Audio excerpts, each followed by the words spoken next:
Hi! Welcome to Richard Cabile YouTube channel, and for today's tutorial, I will be teaching you on how to create new lock screen and personal focus on iPhone X. But first, kindly subscribe to this channel and don't forget to hit the subscribe button and the bell to notify you for the new updates. And let's start! Using your iPhone X from your home screen, first go to Settings. Then in the Settings, scroll down and click the Focus.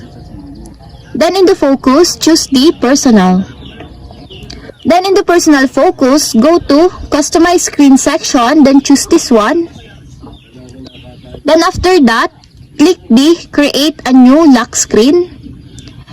And in this part, you can choose the wallpaper or the home screen that you want.